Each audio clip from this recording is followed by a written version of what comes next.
یقین وکړئ بالکل د فخر زمان چې کوم دی کمی محسوس شو اوپننګ لپاره فخر زمان لازم پکارو بیا خاص کر چې د استرالیا سره میچ وي او د استرالیا هوم ګراوند وي او د استرالیا کنډیشن وي نو بای چې واغې کې فخر زمان نه نو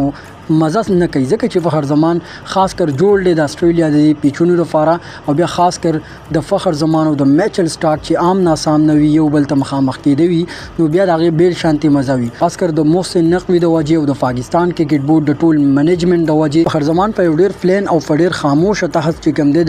د ټیم نه بهر کړي شو ډیر بانی ول وکته شو د ټویټ باندې ول وکته شو حالن کې هغه ټویټ فخر زمان کړي هم نو خدای ټویټ باندې شو داسې نور باندې فخر زمان ته وکته فخر زمان یې د سنټرل کنټریکټ نه هم بهر کو خو د ټیم نه هم بهر کو او په داسې عین موخه کې په داسې خاص وخت چې پاکستان ټیم لال استرالیا ته دغه ټیم دغه لوبډالي نه فخر زمان چې کوم دی مکمل ډراپ کو دغه سیریز نه مکمل ډراپ کو نو بالکل در پاکستان کرکټ بورډ ډیر نالایقي در پاکستان کرکټ بورډ منیجمنت له شرم پکار دی چې یو داسې لوبغاړي او خاص کر د پاکستان په ټیم کې یو داسې تیز ترين بیټسمن یو آوټسټینډینګ بیټسمن هغه تر لوبډالي نه بهر کې وغیله باند وګوري سنټرل کنټریکټ سره د ټیم نه هم بهر کې یو دومره سزا ورکول یو لوبغاړي ته دا چې کوم دی بالکل بای نه انصافي ده نو که څومره هم وای نو د افسوس خبره ده یو ډیر ظلم خبره ده ځکه چې فخر زمان څنګه تاسو پته چې یو ډیر بهادر یو ډیر سیده او ساده انسان دی بهترین لوبغاړي دی خاص کر د کرکټ په دنیا کې د پاکستان په ټیم کې فخر زمان زما ډیر زیات خوخیږي زه ډیر زیات مینوالیم ځکه چې فخر زمان یو ډیر سیده او ساده انسان دی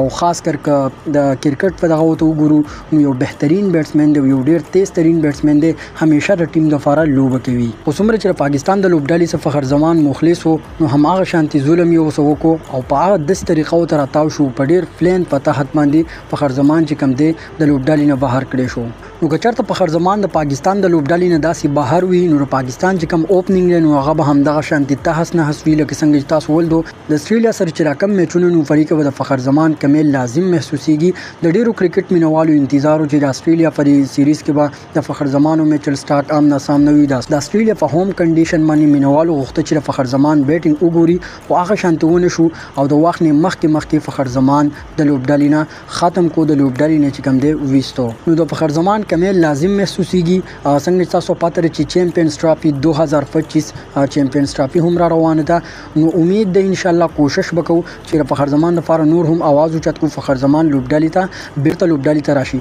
که تاسو وګورئ نو د لس 15 ورځې په سوشل میډیا باندې یو غوغا جوړه ده د فخر زمان چې کوم د مینوال دي نو هغه چې کوم د فخر زمان په حق کې ویډیوګانې پوسټونه هر قسم ټویټس یې کړي دي نو څومره چې هم د پاکستان میډیا دا